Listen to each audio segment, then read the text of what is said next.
Bonjour à tous et à toutes et bienvenue à cette courte vidéo dans laquelle, en fait, je vais revenir sur certains numéros du travail que vous deviez faire concernant l'acte constitutionnel.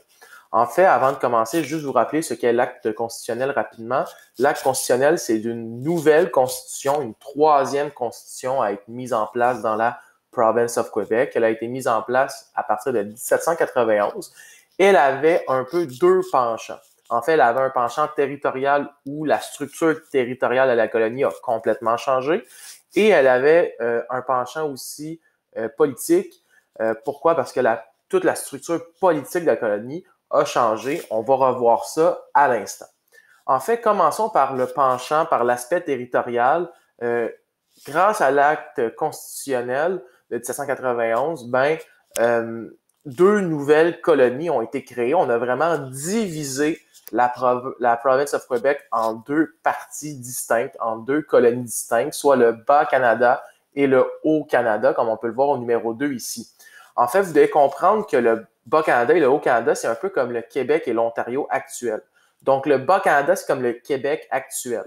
En fait, donc, c'est une province à très grande majorité francophone avec une minorité anglophone. Donc, on retrouve, en fait, un peu des deux. On retrouve des aspects de la culture française, des aspects de la culture aussi anglaise dans la colonie du Bas-Canada.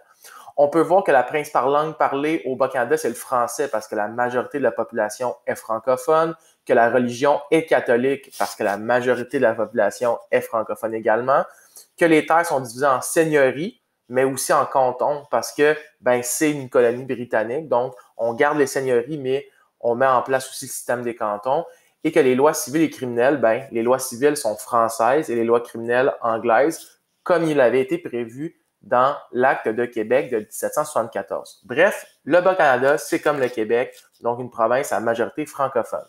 Alors que le Haut-Canada, c'est comme l'Ontario actuel, donc une province à majorité, à très grande majorité même anglophone.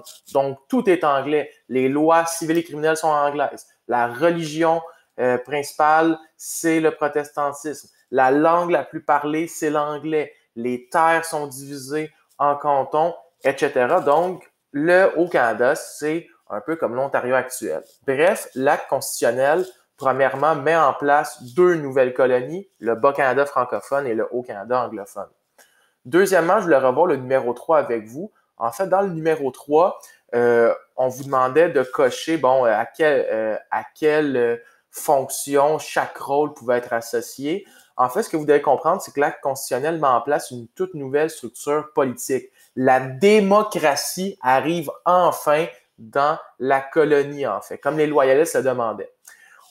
Au-dessus de cette structure-là, on retrouve le gouverneur, qui est le big boss. Lui, il peut dissoudre l'Assemblée, donc faire en sorte que l'Assemblée soit dissoute, donc envoyer les députés en élection, en nouvelle élection.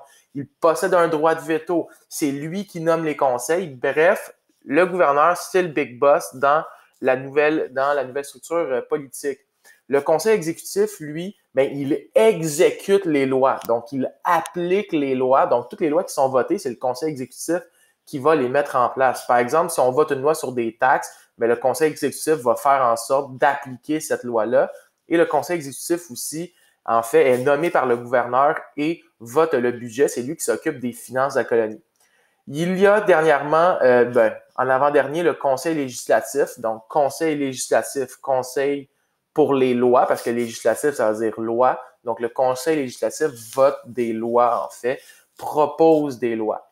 Et ce qui différencie le conseil législatif de la Chambre d'Assemblée, qui elle aussi vote des lois, c'est sa composition. La Chambre d'Assemblée est composée de députés élus par la population, alors que le conseil législatif est nommé par le gouverneur, tout comme le conseil exécutif qui est nommé par le gouverneur. Bref, ce que vous devez retenir, c'est que la démocratie est arrivée, on a une chambre d'assemblée, donc avec des députés élus par la population, mais que le gouverneur reste le grand boss. Et dernière chose que je voulais voir avec vous, c'est que les premières élections ont lieu en 1792 et que le droit de vote était réservé aux 21 ans et plus, ceux qui étaient en fait propriétaires d'une terre.